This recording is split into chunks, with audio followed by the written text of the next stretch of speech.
Boa noite, prezados, sejam bem-vindos. Um prazer recebê-los em mais nesse webinar sobre geomarketing. Estamos fazendo uma sequência já há uns 2 anos aproximadamente, talvez um pouco mais, e falando de diversos assuntos, ajudando a difundir, divulgar métodos, conceitos sobre o assunto. Lembrando que todas essas apresentações ficam disponíveis no nosso canal no YouTube. Se você entrar lá, depois eu passo o link até para vocês. Vocês encontram os nossos webinars anteriores. Pelos nomezinhos aqui na lista, já reconheço alguns, né, de outros webinars, até de nossos cursos. Sejam bem-vindos. Aqueles que estão tendo o primeiro contato, sejam bem-vindos também. Vou me apresentar muito rapidamente. José Augusto Sapenza Ramos. Sou coordenador acadêmico do Núcleo de Geotecnologias da Universidade do Estado do Rio de Janeiro. Geomarketing é um assunto que nós trabalhamos dentro de cursos e outras atividades já há um tempo. É um assunto que eu tenho grande apreço. E hoje a gente vai falar um pouco sobre método. Acho que já reunimos algumas apresentações sobre conceitos, sobre metodologias. Hoje eu pensei em alguma coisa mais prática. Não que não tivesse prática também nos outros, houve. Mas aqui a gente vai começar desde já com prática. Vou puxar alguns ganchos importantes em termos de ideias e conceitos, mas entendo que algumas das apresentações anteriores já cobriram bem um aspecto mais formal do que nós vamos ver hoje aqui, tá? Então vamos partir aí na mão na massa. Vou utilizar o aplicativo do ArcMap, mas poderíamos também fazer com um software livre. Um pouco adiante eu falo mais sobre isso. E a ideia é trabalhar com os registros de clientes que muitas vezes as lojas possuem, né? Às vezes registros mais sofisticados, às vezes mais simples, mas é comum que o dono do negócio, o gestor do negócio, tenha uma base pelo menos daqueles clientes mais assíduos, aqueles clientes que a empresa estabelece um canal de comunicação diferenciado, muitas vezes chamado de de VIP ou Premium. E é comum que nessas bases de dados você tenha o endereço de onde a pessoa mora, de onde ela trabalha, e essa é uma informação importante que pode ser utilizada para começar a trabalhar dentro desse conjunto de metodologias que o geomarketing nos traz. E dentro desse contexto aqui a gente vai ver alguns passos de como fazer. Uma vez que você tem essa base de endereços, como geocodificar, esse é o termo que a gente utiliza. Geocodificar é algo que a gente faz hoje comumente em nossos aplicativos de celular, em diversos sites de internet, que é introduzir um certo endereço, ele transforma aquilo em uma coordenada geográfica. Então, você digita lá, Rua Presidente Vargas, número 1221, ele vai botar um ponto lá, uma latitude e longitude. Então, se você tem uma base lá de 100, 500, 10 mil clientes, né, você pode repetir esse processo. O computador faz isso para você, se você tiver a ferramenta adequada, e você extrai, então, um conjunto de coordenadas. E aí, a partir dessa geocodificação de endereços, uma segunda etapa, que é você determinar a área de cobertura de um ponto de venda. Então você tem uma loja, um comércio, uma vez que você tem os clientes geocodificados que acessam os produtos ou os serviços oferecidos por aquele estabelecimento, você estipular qual é a área de cobertura. Isso pode ser interessante para uma análise de rede, uma rede de lojas, de concorrência, estudos de expansão, enfim, vários caminhos aí podem se valer desse tipo de resultado. Então a gente vai conversar um pouco. O nosso encontro é curto, naturalmente, não dá para exaurir tanto, ou aprofundar tanto, mas enfim, acho que nós temos uma boa introdução, alguns caminhos interessantes a serem apontados aqui. Tá? Então eu trouxe, para a gente começar aqui, eu trouxe uma tabela de endereço em formato usual de tabela, de BF, poderia ser também um Excel da vida, esses formatos mais típicos de tabela. Adicionei aqui no nosso projeto e abrindo a tabela de atributo, tem aqui uma base em endereço, como costuma ser, com incompletudes, com erros de digitação, isso acontece, né? Se não houver o devido zelo na coleta das informações, ela pode vir, digamos, com um ruído, né? com distorções, evidentemente isso vai atrapalhar a qualidade do nosso resultado final. Então aqui já faço um primeiro apontamento, né? A qualidade das informações que você introduz é fundamental na qualidade do resultado final, seja a análise com geomarketing ou qualquer espécie de análise de dados. Não há ferramenta milagrosa, não há metodologia utópica. Se você não tem dados de entrada com qualidade, com a qualidade necessária daquilo que você pretende fazer, enfim, você já sai em desvantagem, né? Então aqui, ó, então muitos bairros em branco, tá vendo? Às vezes ou se esquece de preencher rua sem nome, não sei porque o cadastro teria. Esse cadastro aqui é um cadastro real, tá? A gente camuflou, digamos, né? A gente alterou um pouco os dados só para manter o sigilo das pessoas que estavam nesse cadastro. Obviamente não é do nosso interesse expor ninguém. A gente mudou alguns números aleatoriamente, enfim. Mas a base, essencialmente, eu só fiz isso para preservar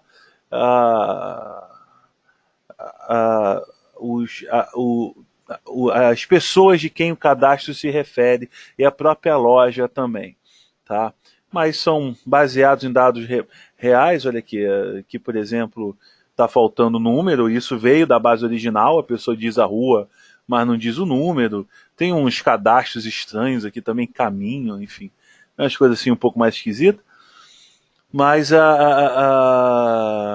enfim, a base como costuma ser com suas imperfeições, né? Então, o processo de geocodificação é você gerar coordenadas a partir deles. Eu tenho até as coordenadas já prontas aqui, já vou explicar por quê. Tipo programa de culinária, né? Aí, cozinheiro lá, o chefe fala, então você tem que deixar o prato reposando por 24 horas. Aí ele saca debaixo da mesa, atravessa já com a mesma receita de descansar das 24 horas. E leva um certo tempo esse processamento. Vou falar um pouco mais sobre ele, mas também já tem ele pronto aqui. Então, uma nuvem de pontos, né? Podemos entender dessa forma, com os consumidores gerados a partir do endereço. Bem, para fazer esse passo, essa geocodificação, você precisa de um geocodificador, evidentemente. Esse geocodificador ele pode ter vários níveis de informação e qualidade. Você pode pensar, dá para fazer no Google Maps? Acho que é a ferramenta primeira que vem na nossa cabeça, né? Olha, é possível, só que o Google Maps não quer que você faça uma geocodificação de muitos endereços de graça. Ele quer te cobrar por isso. Quando você faz um uso assim, eu quero fazer uma busca por um endereço, esse é um serviço que ele oferece gratuitamente, entre aspas, né? Porque você troca aquilo pelos seus dados, de certa maneira. Mas isso é uma outra história.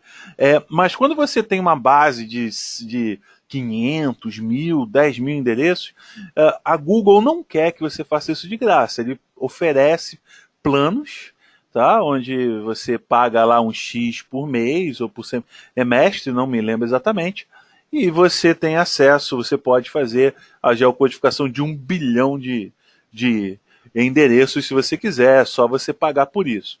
Então, assim, existem algumas ferramentas que tentam até contornar essa limitação, deixemos claro que você está burlando os termos e condições da empresa, você está quebrando uma autorização de uso, mas existe. Outras até oferecem uma terceirização, elas pagam para Google para ter acesso a essa geocodificação em maior quantidade e te cobram, né? Você compra o serviço dela e na verdade ela é uma espécie de intermediário, não deixa de ser. Também acontece, você vai na internet e vão ter vários sites que oferecem isso. Também existem outras ferramentas para fazer esse processo, inclusive do ponto de vista metodológico, mais sofisticadas, melhores. A base do Google Maps realmente é ímpar. É difícil você ter uma instituição pública ou privada que ombreie a riqueza da base de dados que a Google tem, pelo menos para os grandes centros urbanos. Porém, existem outras ferramentas que conseguem sim ter uma base equivalente e principalmente na metodologia que a ferramenta te oferece, um melhor caminho para você geocodificar com mais qualidade. Então,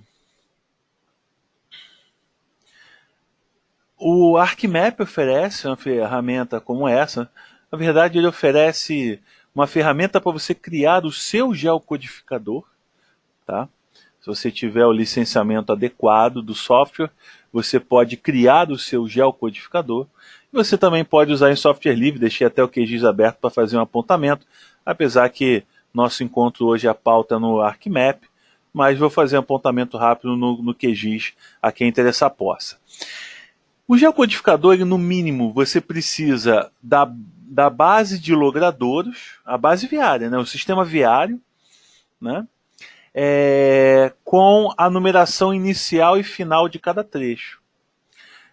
Eu sei que isso muda um pouco de cidade para cidade, mas, por exemplo, na cidade do Rio de Janeiro, você tem a placa lá com o nome da rua, por exemplo, São Francisco Xavier, que é a rua onde o nosso campus da UERJ fica aqui, que é o campus Maracanã. É uma rua grande, ela atravessa 3 bairros, tá? E obviamente tem vários trechos. De uma esquina a outra é um trecho, e quando você vê a placa tem lá, aquele trecho é da numeração 110 a 124, por exemplo. Então você sabe que a numeração inicial e final de esquina a esquina está nesse intervalo. É mais ou menos isso que você precisa ter, mas numa base digital. Uma malha de logradouros, arruamentos, com a numeração inicial e final de cada trecho. Que quando você busca lá São Francisco Xavier, número 115, ele vê qual é o trecho da rua que está o 115, né, entra no numeração inicial e final, contém o 115, ele faz um cálculozinho ali e estima aonde aquele ponto reside. A numeração 115 da rua São Francisco Xavier reside. Bem, você pode enriquecer isso um pouco mais, se você tiver as edificações mesmo, isso mapeado, como polígonos ou como pontos, e em cada polígono, cada ponto, você tiver o logrador, alguma forma de você identificar qual é a rua que aquela edificação está associada, né, e qual é o numeral dela, melhor ainda, porque na forma anterior, só pelo trecho inicial e final, só pelo trecho olhando a numeração inicial e final, você estima, né? Você está buscando 90, e aí você tem um trecho entre 100 e 110, você estima que é no meio daquele trecho, né? 90 no meio de 100 e 110, minto, de 80 a 100, no 90 entre a metade de 80 e 100, você estima que é ali no meio, enfim, você aponta que é ali. Agora, se você tem a edificação exata ali, né?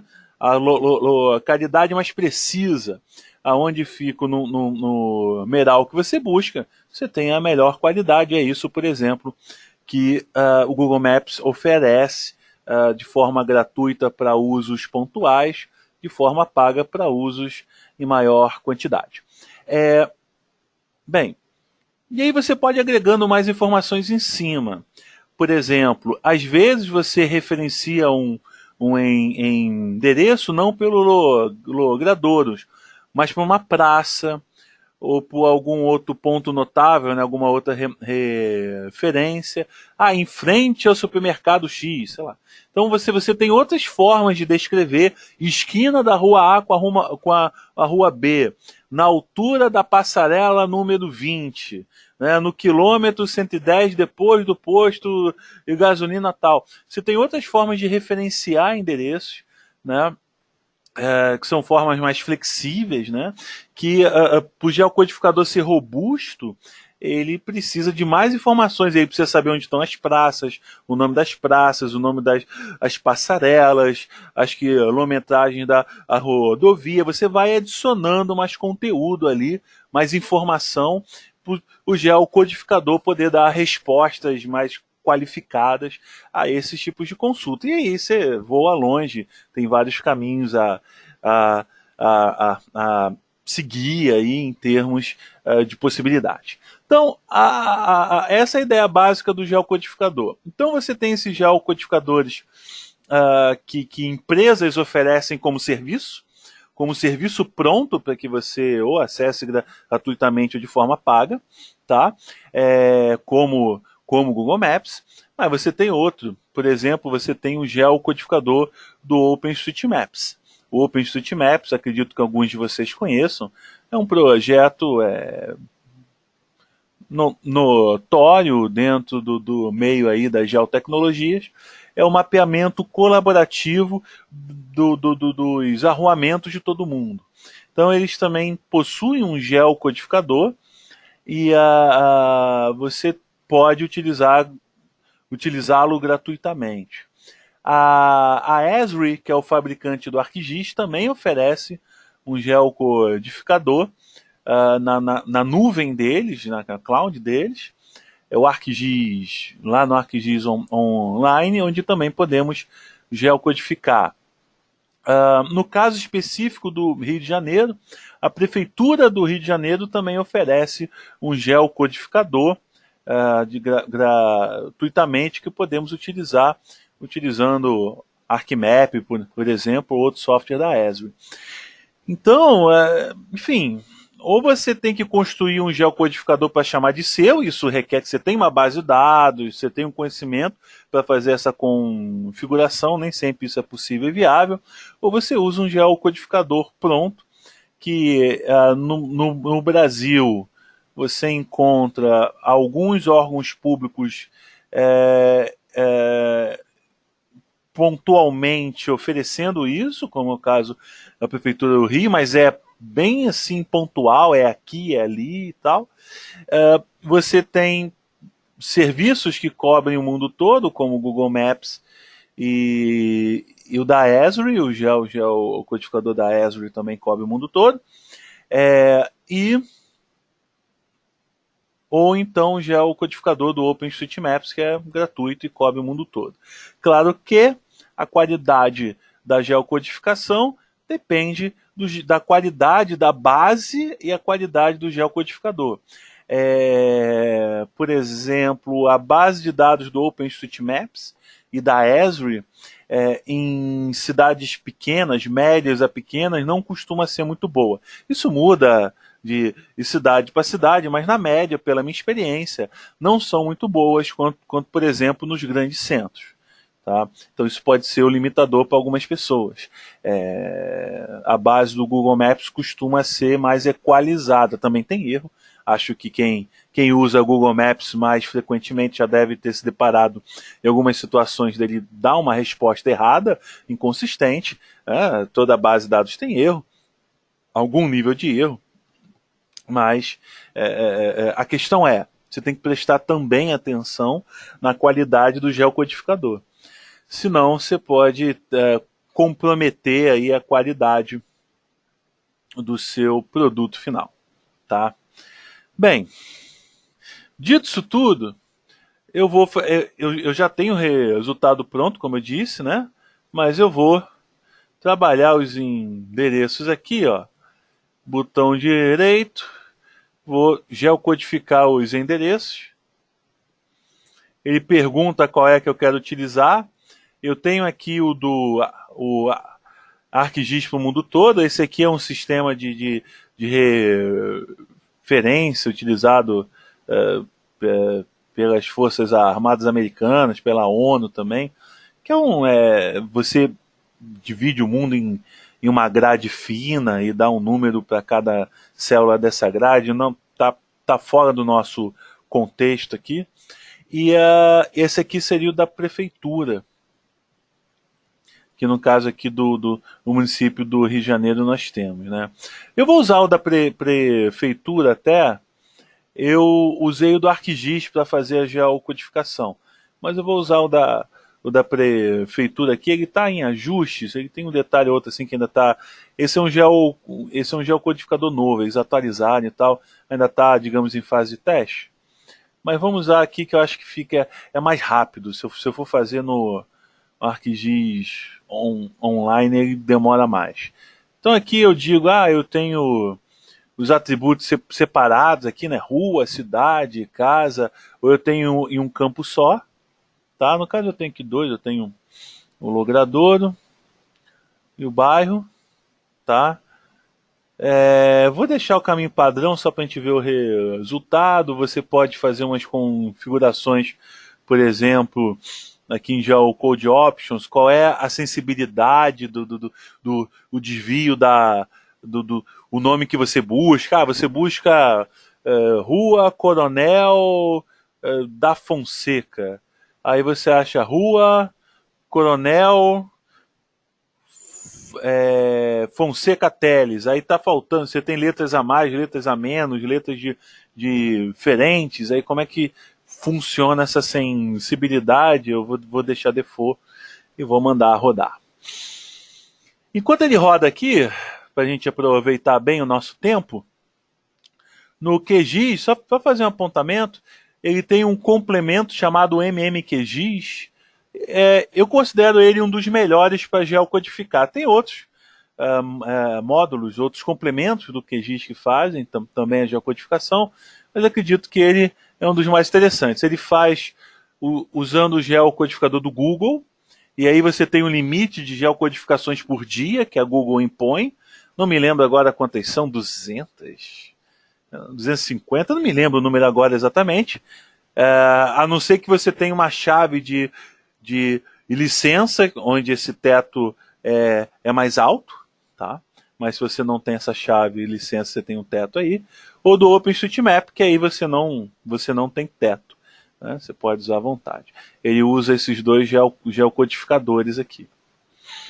Então fica a dica aí para quem quiser dar uma olhada depois, MMQGIS. É muito fácil achar tutorial na internet, com passo a passo de você instalar, fazer um exemplo básico assim, inclusive em português.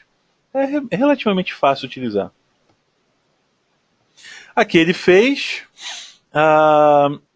ele diz que ele encontrou 14% e deu empate. Quando dá empate, é assim, ele tem, dado um endereço, ele tem os candidatos.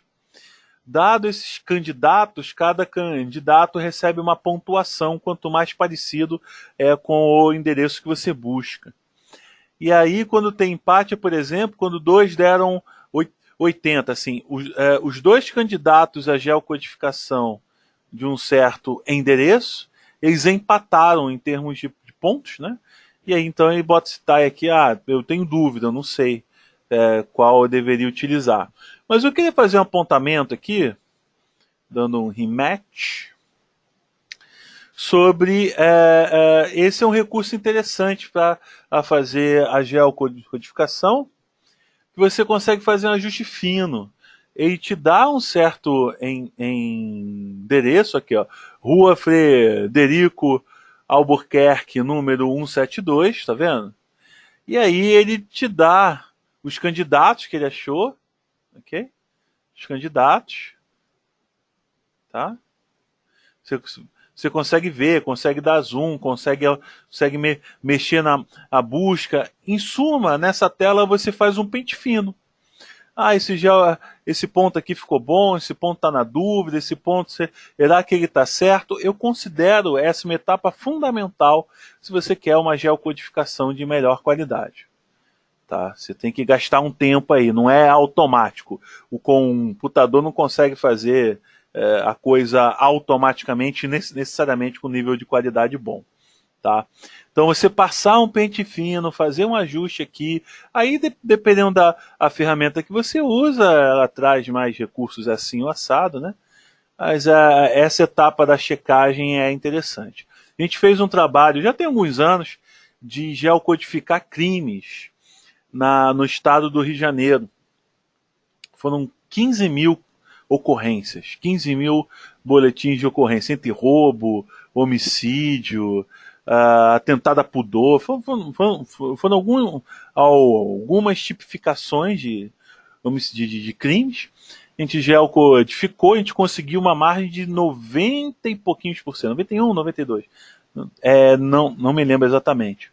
No automático, a gente fez 50%, 50 e pouco. 60 no máximo. Eu não me lembro os números exatos, mas não. O resto foi fazendo esse pente fino e indo a campo. A gente foi a campo, gastou um tempo indo a campo, aí um certo boletim de ocorrência estava assim, roubo em frente à padaria dois irmãos. A gente buscava no Google Maps ou de uma outra forma onde era a padaria, a gente sabia qual era o batalhão onde o crime aconteceu, então a gente sabia, já tinha a quantidade de bairros reduzido, né? A possibilidade de bairros reduzida. Então a gente olhava lá, a gente tem só essa aqui, a gente ia lá a campo, olhava e geocodificava o ponto. Então a gente teve até ida a campo. Dependendo do nível de qualidade que você quer no seu resultado, a garantia de qualidade, né, você tem que fazer esse pente fino aqui, esse processo de conferência. É algo manual, repetitivo, né, e cada ferramenta traz os resultados. Aí. E eu já fiz isso nesses consumidores prontos que eu trouxe. Já tem esse pente fino aqui. Tá? Então já teve esse esforço de fazer esse ajuste. Bem, então aqui nós temos a loja, vou botar a posição da loja, vou botar ele um pontão preto assim para ficar fácil da gente ver. Vou clarear um pouquinho os consumidores aqui. Botando um tomzinho mais clarinho para ficar mais destacado. Posso botar um base map só como referência. E aqui, na simples visualização dos consumidores da loja, várias perguntas já surgem, já podem ter surgido antes, mas essa visualização aqui nos convida mais intensamente a esse tipo de reflexão. Por que os consumidores estão onde estão? Com essa distribuição espacial. Por exemplo, porque esse bairro aqui, ó, por ser próximo, né? Mesmo sendo próximo, esse bairro não há clientes para essa loja. Mesmo aqui, dada a proximidade.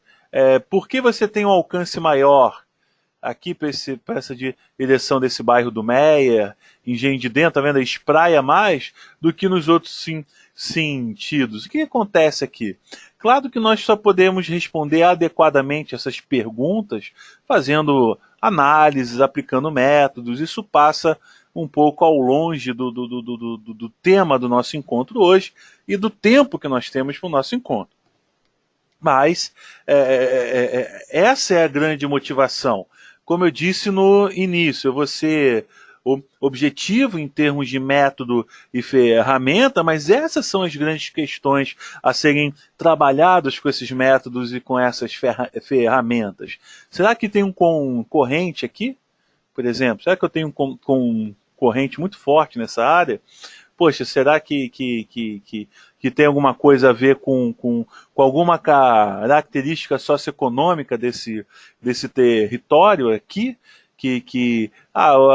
O meu tipo de comércio tem um público-alvo. Às vezes ele é mais popular, ele é mais caro, né?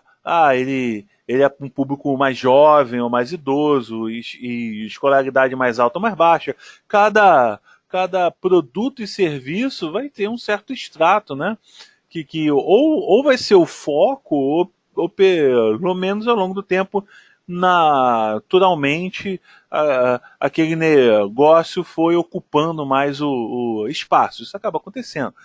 Você tem um perfil de consumidor, né? E como esse perfil de consumidor ele está distribuído no território, e principalmente, né, a questão de qual é o esforço que o consumidor está disposto a fazer para acessar o seu ponto de venda, a sua loja. Por exemplo, não importa, um exemplo que costuma dar, já dei inclusive em outros webinars, você vai comprar pão. Olha, mesmo que a padaria do outro lado do bairro, o pão seja muito quentinho, muito gostoso e muito barato, dificilmente você vai ter uma disposição de atravessar o bairro só para comprar pão.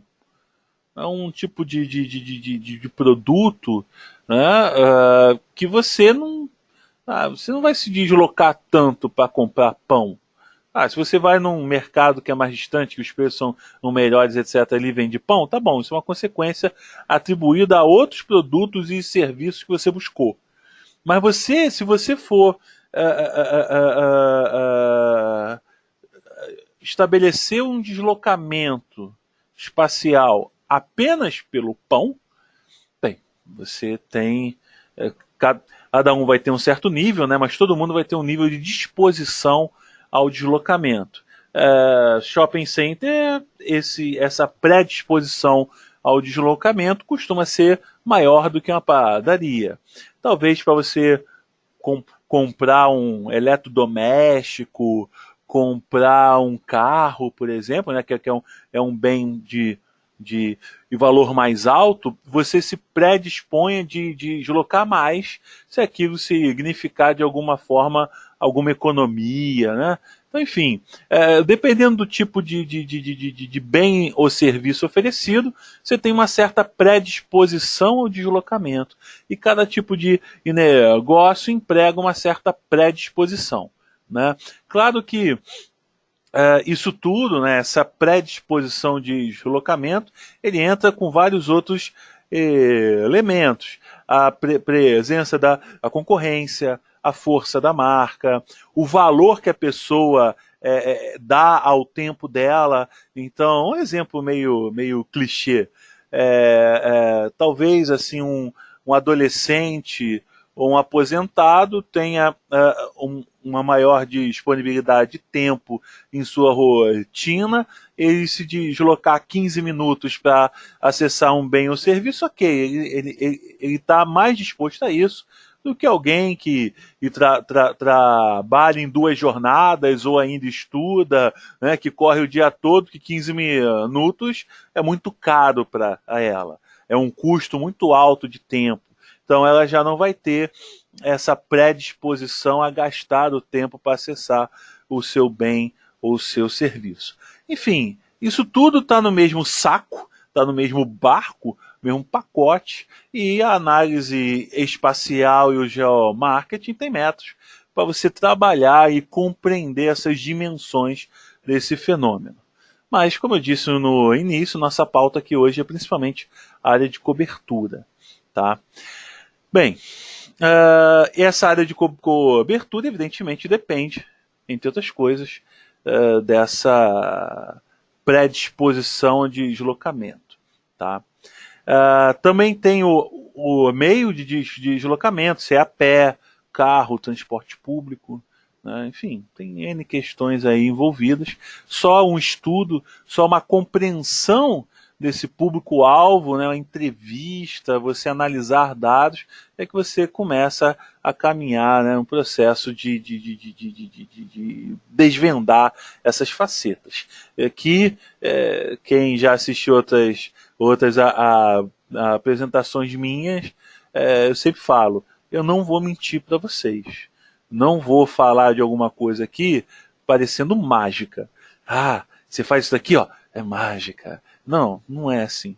Minha vida seria muito mais fácil se assim fosse. Mas não é. Isso aqui é 90% transpiração, 95% transpiração e 5% inspiração, como Einstein disse. Tá? Você tem que se dedicar, sentar, analisar, estudar. Claro que para quem não tem nada de gel, essa simples visualização aqui já tem valor. Eu estou falando, assim, aonde você pode chegar no espectro de possibilidades que você tem à mão, para você chegar a essas possibilidades mais sofisticadas, você tem que ter um trabalho em cima mais intenso. Tá? Bem, vou mostrar duas formas de você determinar o polígono da área de cobertura. O primeiro vai ser baseado no que muitos chamam de mapa de calor. Tá? Vocês vão ter acesso a esse vídeo depois, então o passo a passo em si, aonde eu cliquei, etc., vocês vão poder assistir o vídeo novamente e reproduzir os passos. Não se preocupe em reproduzir os passos junto comigo. Então eu vou usar aqui o mapa de calor, que é uma ferramenta bem conhecida para quem já flerta um pouco com gel. O nome dessa ferramenta às vezes muda de plataforma para plataforma. Na literatura de análise espacial, a literatura mais técnica, né, o nome é kernel. Tá? O nome é análise de kernel ou superfície de densidade. Tá? E aí você tem alguns nomes mais, digamos, coloquiais, entre aspas, como mapas de calor, né, enfim. Então, esses mapas de calor, ou mapas de densidade, ou mapas de kernel, densidade de kernel também, é a ferramenta que eu vou utilizar aqui para os consumidores. Nós vamos ver o resultado aqui, já já. Vou deixar com esses nomes padrão, só vou botar o raio que eu vou utilizar aqui. Kernel. Vou começar utilizando 1 quilômetro. Ele pergunta duas coisas básicas aqui que são determinantes para a configuração final do nosso mapa de calor. Tamanho da célula, vou botar um tamanho grande aqui propositalmente para a gente entender a importância. E o raio de análise. O que acontece? Para cada, que aqui no ToolHelp eu acho que fica bem lúdico a imagem que ele traz aqui na ajuda dele. Aonde tiver mais ponto, por exemplo, aqui tem uma concentração de ponto, né?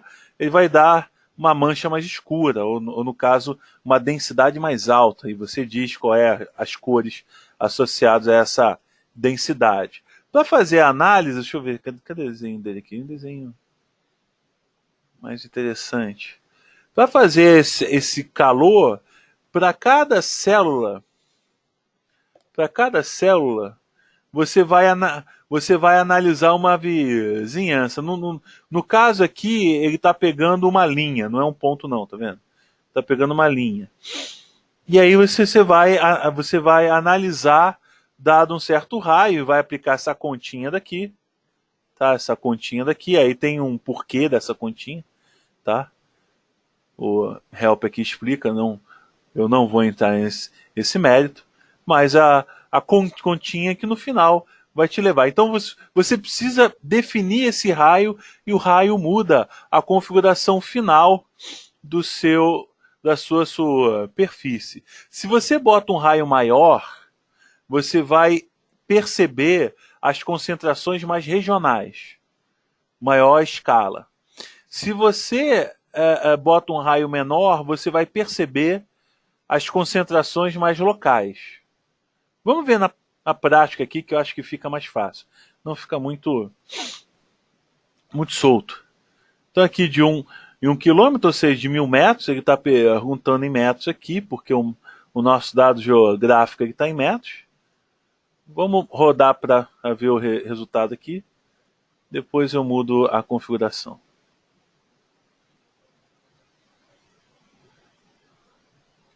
Deixar um pouquinho para baixo, fechar, depois abre de novo. Então, ó, aqui ele trouxe já um mapa de calor, né? Dá para ver onde tem mais pontos concentrados, ele tende, né? Ele faz uma mancha mais escura. Essa rampa de cor a gente escolhe, está em tom de azul, a gente pode botar de outras formas, isso é só uma configuração visual. Vou mostrar aqui uma outra aqui, vou botar mais classes, botar 15 classes, e um esquema de cor um pouquinho diferente, esse aqui, por exemplo. Né? Ah, mas eu estou vendo aqui, parece que ele está com baixa resolução, né? Eu estou vendo a célula, isso? Eu estou vendo o pixel? Sim, tá, porque eu botei um valor alto. Eu botei de 50 metros propositalmente, para a gente ver, ó, vendo? Como a célula, o valor da célula ficou alto, a gente vê uma variação menor da superfície. Vou fazer uma segunda configuração agora com a célula menor e o raio maior. Vou aumentar o raio e vou diminuir. Minto, eu vou diminuir o raio também. Diminuir o raio e diminuir a célula. Diminuir os dois. Vamos ver aqui como é que fica.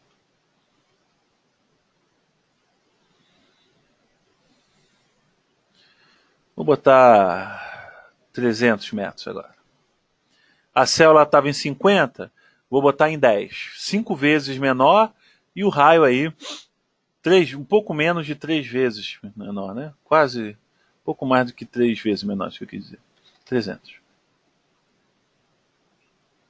Como a área é pequena, ele faz a conta rápido, né? Pode ver, ó.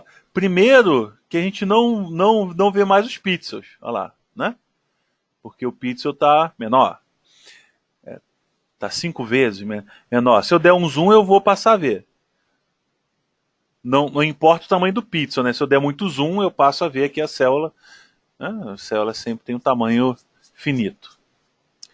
Mas observe que eu tô observando uma concentração mais local, né? Vocês conseguem perceber isso? Eu vou botar o mesmo esquema de cor até. 15 classes aqui com a mesma rampa para ficar mais comparável. Olha lá, tá vendo? A gente vê uma concentração mais local, porque o raio está menor. E aí, qual é o raio certo? Não tem raio certo, não tem essa assim, qual é o raio melhor? Não, minto, qual é o raio correto? O raio é como se fosse uma lente, que vai te dar um foco mais localizado ou mais regionalizado. Depende do que você quer analisar. Não tem. É comum você testar com vários raios. Esse tipo de aplicação de mapa de calor é comum você fazer o teste com vários raios, até que você chega àquele raio que você considera mais adequado para o tipo de análise que você está fazendo, uma decisão do analista. Tem o segundo uso de kernel, que foge aqui, que é um uso de estatística espacial. Aí é outra seara, é outra coisa. Tá? Eu vou fazer um mix dos dois. Eu vou fazer o raio de 1 quilômetro, mas com a célula de 10 metros.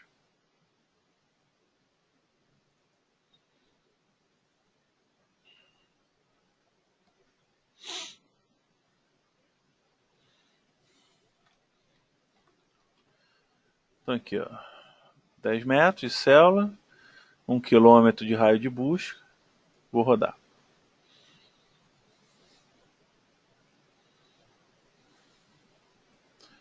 E vou utilizar isso daqui então como dado para a próxima etapa, que é a etapa já de a gente extrair o polígono. Tá? Dá para ver a resolução, né? Por causa da célula menor. Muito que bem. O que eu vou fazer agora nesse método? Esse método é muito empírico, tá? a gente vai arbitrar um valor para definir a área de cobertura. Então a gente vem aqui na classificação, a gente pode botar só duas classes, tá? A gente vai arbitrar aqui a partir de um certo valor. Como é que você escolhe? É arbitrado. Nesse método daqui, não tem assim uma forma a correta. Você vai arbitrar, literalmente. Deixa eu mudar aqui dentro. Vou arbitrar 10 para começar.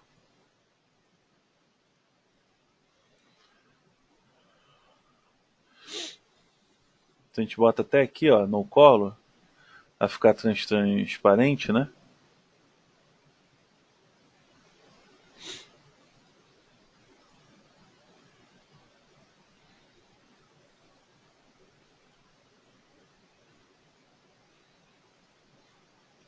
Acabei fazendo besteira aqui. Paguei a configuração.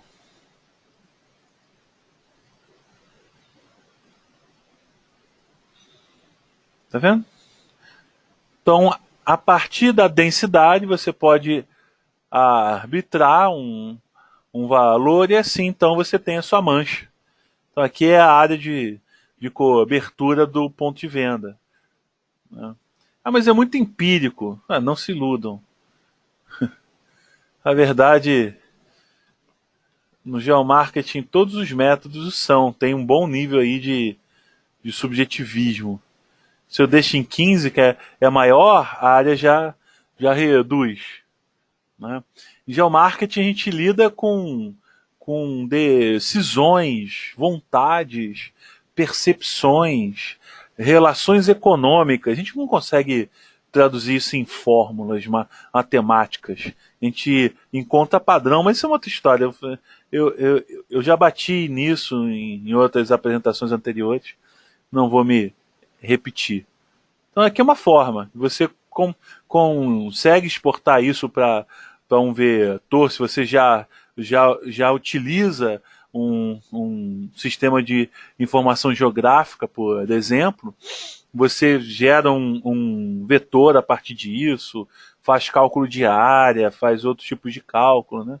Enfim, você consegue fazer esse tipo de análise, cruzando inclusive, por exemplo, com dados socioeconômicos. Uma vez que você tem esse polígono aqui, definido como área de cobertura, né? Você define, enfim, você pode cruzar com outros dados que também estejam georreferenciados. Por exemplo, aqui os setores censitários. Tá?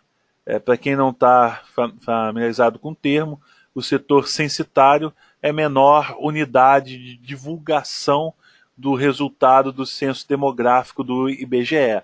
Nesse setor censitário você tem várias informações sobre renda, sobre estrutura familiar. Ah, eu quero saber a renda média dessa área daqui. Você entende que essa é a tua área hoje de atuação, sua principal, esse é o teu principal território de atuação, então, poxa, eu quero saber quais são as características socioeconômicas desse território, enfim. Né? Então esse é um caminho. Um segundo caminho, que é mais no médico, e aí você tem uma subjetividade, mas você tira um pouquinho. O segundo caminho é o seguinte: você vai medir a distância de todos os consumidores para as lojas. Todos os consumidores para as lojas. Vou fazer aqui. Você tem proximity. Cadê aqui, ó? Near table. Create near table. Eu digo assim, o input feature é a loja, o input feature é o consumidores, e o near feature é a loja, senão ele vai fazer o contrário, ele vai medir a distância da loja para o consumidor mais próximo, não é isso que eu quero. Eu quero dos consumidores para a loja. Deixar esse nome default mesmo, não vou me preocupar com isso. Você pode botar um raio máximo de busca, também não vou botar, vou deixar ele buscar tudo.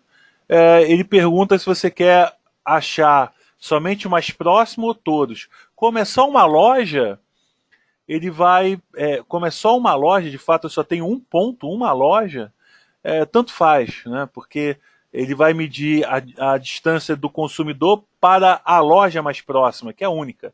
É a mais próxima e a única. Né? Então, se você marca aqui ou não, vai dar no mesmo, nesse caso, que só tem uma loja. Vou fazer então o cálculo, ele vai criar um tabelão para a gente aqui. Criou o tabelão com essa distância, tá vendo? É uma distância em metros. Acabou que eu salvei no banco de dados. Deixa eu salvar aqui em DBF. Exportar aqui em DBF para poder abrir também no Excel. Ah, por que você não faz lá no ArcGIS? Porque não dá para fazer isso que eu quero fazer no ArcGIS. A Esri não implementou essa funcionalidade, enfim. Então a gente usa um outro software que possui tal funcionalidade, né? Assim que a gente costuma fazer.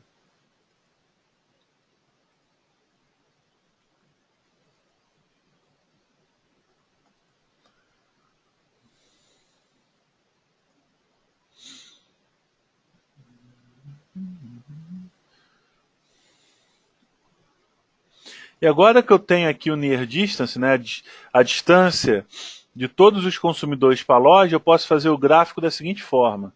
Eu vou estabelecer aqui valores de referência, por exemplo, de 100 em 100 metros. Até o máximo aqui, não sei, acho que vai até o quê? Uns 3 quilômetros e pouco? Tá até 3,5 km, pronto. Então aqui, 100, 200, né? Fiz só a sequência. E agora eu vou fazer uma fórmula, está em português ou em inglês? Está em português.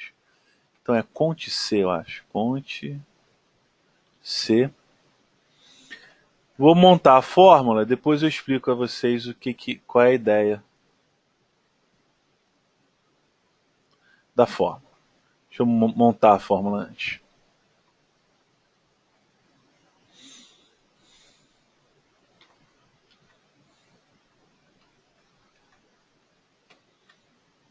Se eu me lembro bem, é assim. É. Aí eu boto um cifrãozinho aqui antes, depois. Tá, vamos lá. O que eu estou fazendo aqui na fórmula? Deixa eu descer um pouquinho aqui. Pá. Yara, a funcionalidade que não possui é essa que eu vou fazer agora. Esse gráfico aqui. Esse gráfico que eu vou construir, eu não consigo construir lá no software. Que continha é essa que eu estou fazendo? Eu estou pegando essa coluna D, Near Distance, né, que botou a letra D, e estou contando assim, quantos valores são menores do que 100? 1. Quantos valores aqui nessa coluna são menores do que 200? 5. Menor do que 300? 12. Menor do que 400? 8. É isso que essa fórmula faz. Eu posso fazer isso sequencialmente. Tá? E ainda tem mais, que são 500 e tanto. São 500 e poucos consumidores, então ainda tem mais. Acho que a gente chegou ao teto aqui, 522. É claro que, por exemplo, quando eu pego aqui a distância de 1000, ele tem os 92 de distância de 900, os 92, mais alguns tantos, no caso aqui mais 15, né? O 92 mais 15 é que dá 107, porque aqui eu estou perguntando quantos valores nessa coluna são menores do que 1000. É claro que também conta quem são menores do que 900. Então, esse número é sempre incremental. Se eu vou aumentando a distância, eu sempre vou incrementando. Esse número vai sempre subindo, né? Eu vou montar um gráfico a partir deles. Aqui seria... E a partir do gráfico eu vou estabelecer o raio de corte.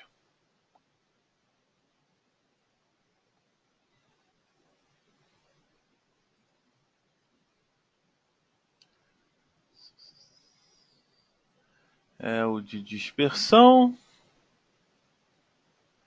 Não, dispersão não. Às vezes quando traduz assim, eu fico meio perdido, tô tão acostumado a utilizar inglês.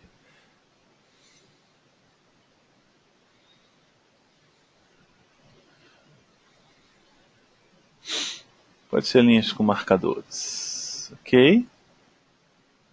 E sei lá porque diabo ele achou que era para fazer com o tabelão ali. Cadê aqui? Selecionar dados. Selecionar dados. Cai fora todo mundo. Não é nada disso que eu quero. Vou adicionar. Nome da série. Chama aqui dist. Valores. São esses valores daqui. Exatamente a contagem. E aí o eixo categórico aqui vão ser os raios. Os raios que estão de 100 em 100. Esse gráfico daqui que a gente costuma olhar. Qual é a ideia desse gráfico? Olha, você vai vendo aqui, você vai observando conforme a distância aumenta, como é que aumenta a concentração de consumidores. Tá? Como é que funciona essa relação desse aumento aqui? É comum que essa curva tenha dois momentos. É comum. Não é sempre, mas é comum. Essa aqui até tem, ela é um pouco fraca nisso. Ela tem esse primeiro momento onde a curva é mais intensa, tá vendo?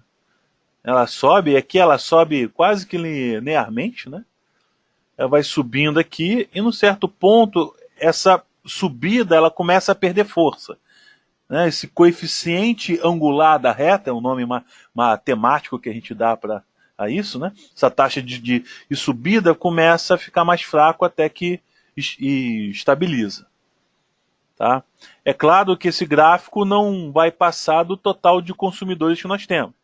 Se nós temos 600 consumidores, por exemplo, essa reta vai bater em, em 600 em um certo raio, de lá não passa que eu estou contando quantos consumidores tem até um certo raio, até 4 km, até 3,5 km, até 2,5 km, né? Eu estou contando aqui quantos tem, mas no fundo eu estou interessado é nessa taxa aqui de subida e caimento.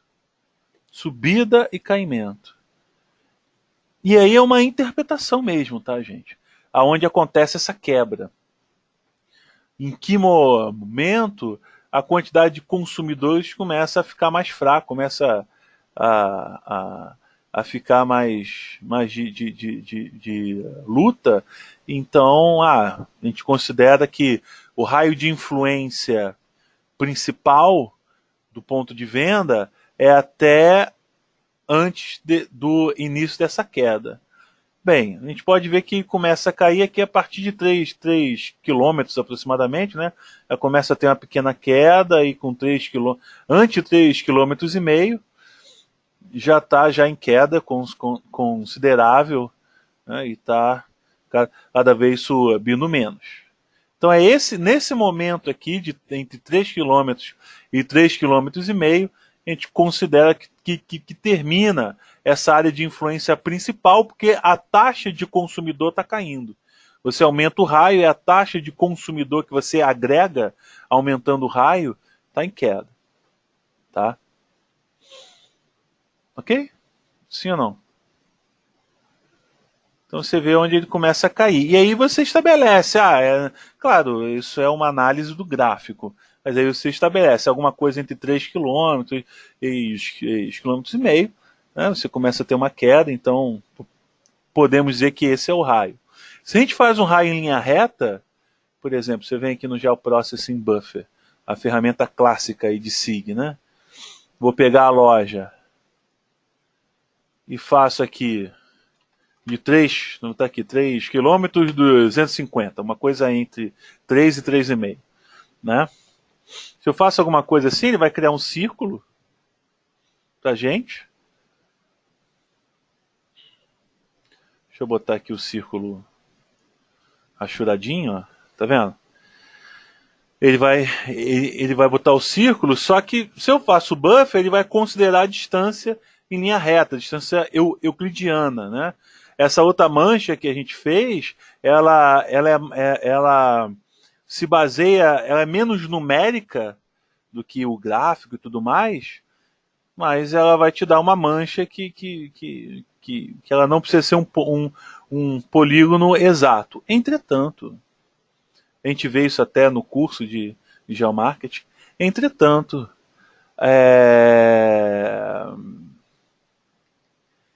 nós podemos utilizar outras formas de construção desse raio de influência. A partir do gráfico, lá com o nosso raio de 3 quilômetros e pouco, tá?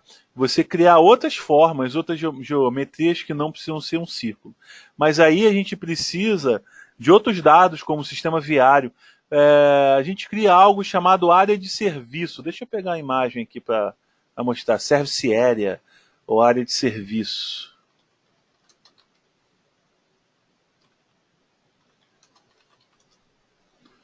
Deixa eu mostrar a imagenzinha aqui que eu acho que facilita.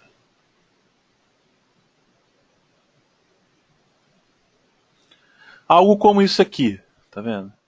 Service Area. Você tem um ponto, seria a nossa loja, né? E aí você calcula a distância pelo sistema viário.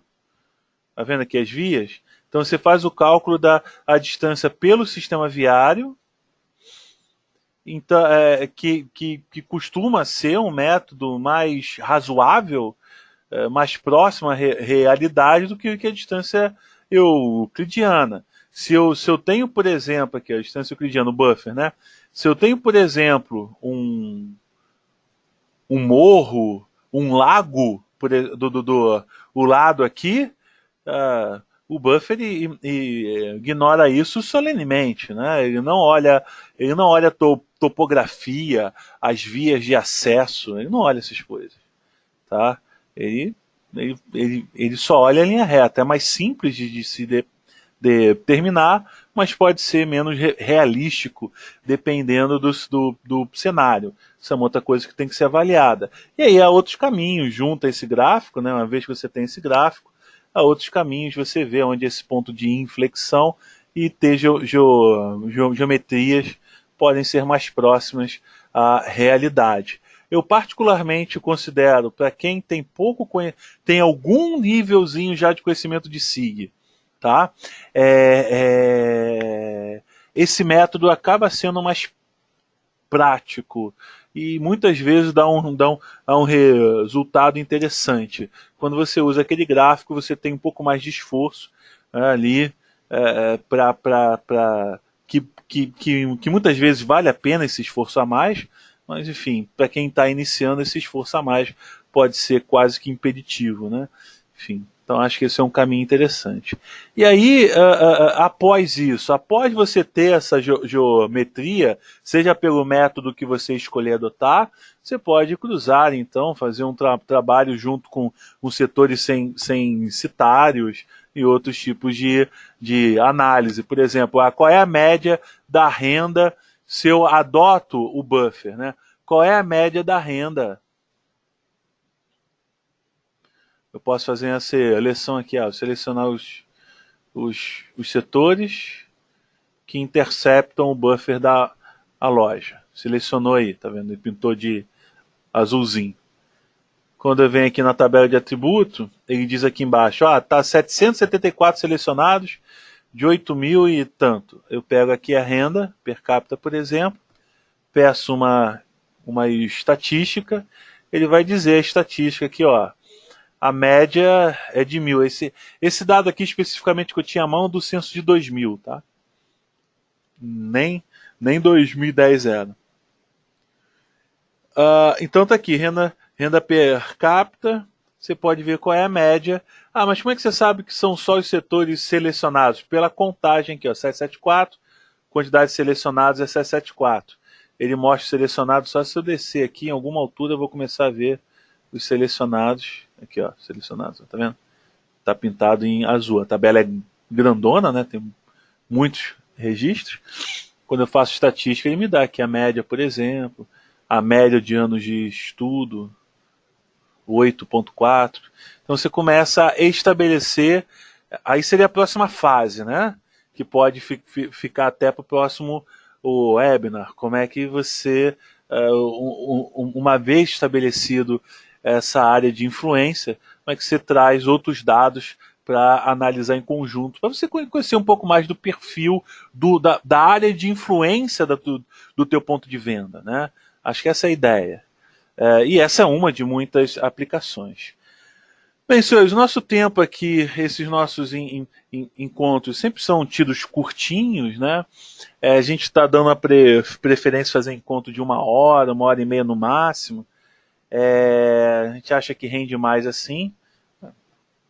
Nos próximos aí, encontros nós vamos ver outros temas. A gente abre as perguntas, já temos algumas aqui. Mas antes de abrir as perguntas, eu quero informar que a partir de abril, já no início de abril, vou passar o link para todos os presentes aí, nós vamos ter dois cursos de geomarketing que já são oferecidos há vários anos, desde 2014 para 2015.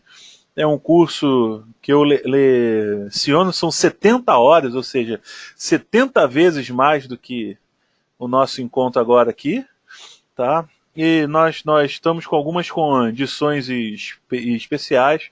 Vocês podem dar uma olhada no link que eu passei no chat aí, depois olhar os outros webinars que foram feitos, que estão gravados, que acaba que de alguma forma não deixa de ser um pouco uma prévia, um drops do que é visto dentro do curso, né? Então, depois vocês podem ver, a gente faz esse curso em parceria com uma importante empresa de geomarketing aqui no Brasil, que é a Cognat. E esse curso acontece ao mesmo tempo, assim, esse curso no mestrado à distância da Universidade de Salzburg, na Áustria, ele vale como uma disciplina dentro do mestrado deles. É uma cadeira dentro do mestrado deles, que como o curso ele também acontece à distância, na Europa existe essa figura do mestrado à distância. Eles têm lá em Ciência e Sistema de Informação Geográfica. Então os alunos desses cursos acabam fazendo o mesmo curso, a mesma turma, que os alunos desse mestrado à distância de Ciência e Sistema de Informação Geográfica. Então o site tem as informações lá, não vou me prender nem me repetir, vocês podem dar uma olhada. Vamos às perguntas aqui. O Mário fez uma pergunta que é bem recorrente: se existem bases de dados públicas georreferenciadas com informações de consumo. Mário, o que você vai ter mais próximo disso é o censo demográfico, que não é consumo diretamente, como o nome mesmo diz, mas no máximo de fontes públicas você vai ter estudos como a POF do o IBGE, em São Paulo você vai ter alguma coisa do IPEA, isso com estudos contínuos, né? Aqueles estudos que de tempo em tempo, mês em mês, ano em ano, né? Eles são atualizados. O grande problema desses estudos é que o recorte deles não costuma ser menor do que o município. E aí, para esses estudos como esse aqui, que são bem locais, o ponto de venda, a vizinhança, um dado agregado por município, ele é inadequado, né? Ele não serve. Dados públicos, de fontes públicas, né, acaba sendo essas fontes que o nível de agregação espacial muitas vezes é insuficiente para um estudo mais local.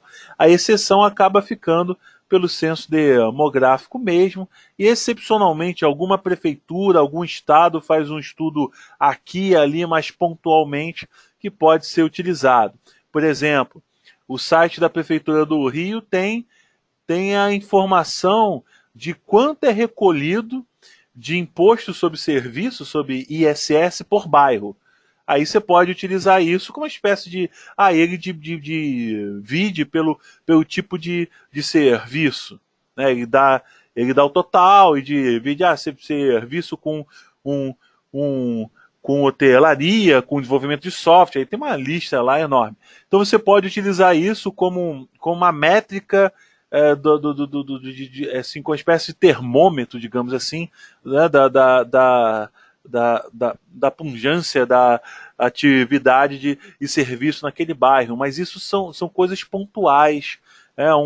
Uma prefeitura tem, um estado tem, o outro não tem, isso é muito heterogêneo. Quando a gente pensa em nível nacional, geralmente a agregação espacial é município. E aí isso costuma ser inadequado para muitas aplicações. Tá? Sobre ferramentas específicas para geomarketing, o Gustavo perguntou aqui. Gustavo, geralmente, assim, como eu costumo a dizer, você costuma ter dois perfis de ferramentas para isso. Aquele perfil de ferramenta direcionada a geomarketing, tá? Onde você já vai ter uma base de dados como essa que o Mário perguntou, já com várias informações de consumo,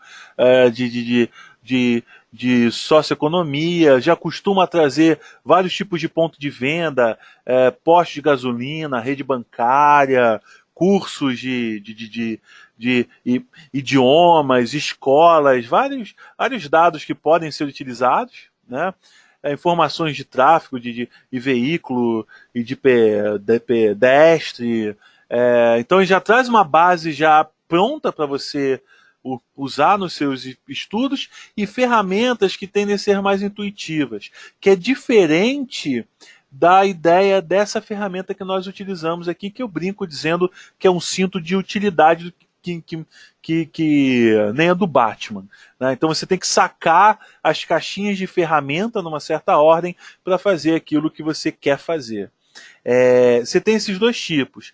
A ferramenta direcionada para o geomarketing, muitas vezes, ela bate num teto. Essa facilidade que ela tem, né, essa simplicidade, também traz uma simplificação.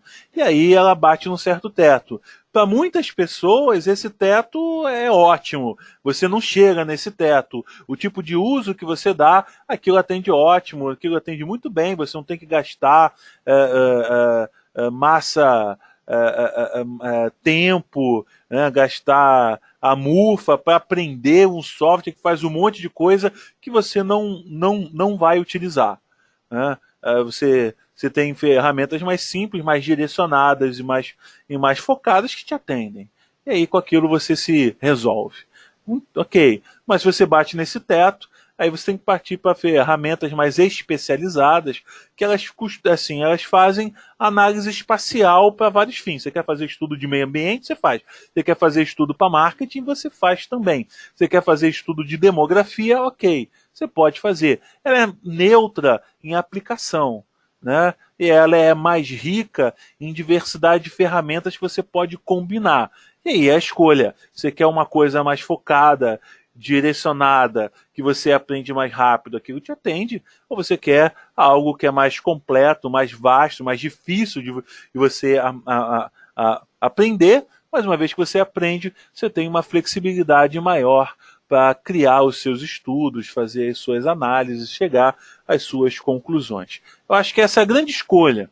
Claro que tem vários outros detalhes aí dentro, mas essa acredito que seja a grande escolha.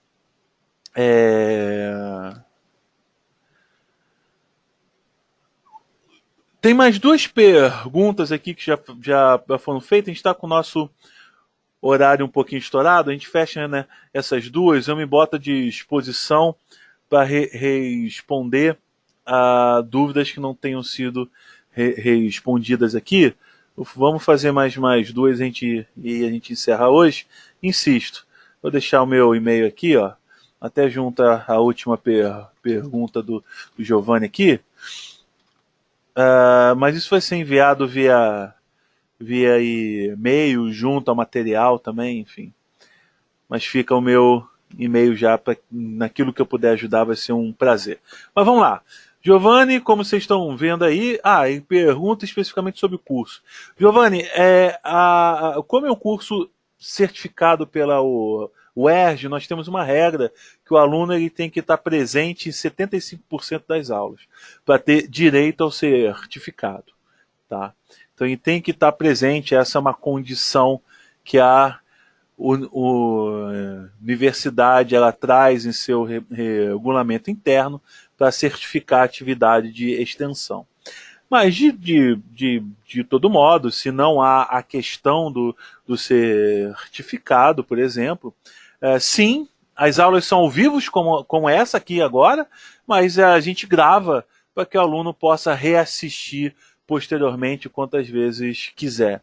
Então a aula é ao vivo, mas a gente grava e disponibiliza essa gravação para os alunos. O Gladson perguntou assim: existe a possibilidade de usar ferramentas de regressão no ArcGIS para entender padrões, inferir e predizer dados de consumo, utilizando as variáveis explicativas encontradas no censo do IBGE? Com certeza, Gladson. Me parece que você tem uma pegada aí estatística nos métodos que você usa, ou pelo menos está buscando utilizar. Não sei se você chega em estatística espacial. Se não conhece, se não viu, eu recomendo que você gaste um tempo vendo. Acho que é um caminho muito rico, e quando você combina isso com o geomarketing, ainda mais rico, mas enfim, não são flores, não vou mentir. Você vai ter que tem que se aprender essas técnicas, queimar a mufa, é uma matemática pesada, mas quando também você passa por essa fase, muitos casos justifica a qualidade do resultado, o refino do método, né, que você manipula ali. Nossa, você tem esses métodos muito empíricos, como esse que a gente viu, né, num curso aqui, num encontro de 1h15, né, é o que dava para apresentar, mas com certeza você tem esses caminhos todos aí da estatística, regressão, aferir padrões, a análise multivariada, você tem esses caminhos todos aí a serem aplicados. Só chama atenção se você utiliza mais estatística e não tanto estatística espacial, é que a estatística espacial vem exatamente numa lacuna que a estatística deixa quando você analisa um dado geograficamente. Por exemplo, a maioria das análises da estatística inferencial, dos métodos, né, da estatística inferencial, presume a independência das observações. Mas a maioria dos dados socioeconômicos, entre outros, que nós analisamos, espacialmente eles não são independentes. Ao contrário, eles são muito dependentes. É por isso que nós temos bairros ricos, de classe alta, né, e bairros pobres, de classe baixa. Porque pessoas que moram próximas tendem a ter rendas parecidas. Isso já mata a independência das observações. Eu falo isso porque eu também dou o curso de estatística e espacial aqui. Nós temos esse curso. Enfim, essa é uma das primeiras teclas que eu bato. Você que já lido estatística, muito bom, essa bagagem é muito importante, mas preste atenção que muitos métodos falham. E foi exatamente pessoas usando esses métodos e vendo esses métodos falharem que pararam assim, poxa, tem uma coisa errada aqui. E começaram a desenvolver todo o fundamento teórico conceitual do que hoje a gente chama de estatística espacial. Bem, senhores, nosso tempo já está avançado, vamos terminar por hoje. Agradeço a presença de todos. Nós vamos disponibilizar a gravação em breve, vou mandar também a gravação e outros materiais dos cursos anteriores, tá? Dos nossos encontros anteriores. Reforço o convite aí para os nossos cursos. Sugiro que vocês deem uma olhada. Esse site é bastante informativo. Estamos aí nos últimos dias de inscrição. As aulas já começam em abril, como são 70 horas, são 3 meses de aula. É um curso bem denso. Tá? Tenho certeza que vocês sairão com a densidade de informação bastante interessante sobre esse tema chamado geomarketing. Queria agradecer mais uma vez. Obrigado, uma boa noite, uma boa semana a todos e me coloco à disposição não apenas sobre assuntos de marketing, mas mais naquilo o que eu puder ajudar. Convido vocês a conhecerem o nosso site, se é que já não conhece. Lá tem várias iniciativas, nós temos eventos, software livres que nós desenvolvemos. Temos uma lista de publicações acadêmicas, que eu fiz uma conta lá, já são mais de 100 itens, 100 publicações, uma lista de fontes de dados com mais 600 fontes. Temos, enfim, temos um mundo de coisas, temas e assuntos lá no nosso portal. Gastem um certo tempo lá para descobrir, que eu tenho certeza que tem vários conteúdos interessantes para vocês. Obrigado, boa noite aí, tchau, tchau, com a licença de todos, encerro a nossa sessão.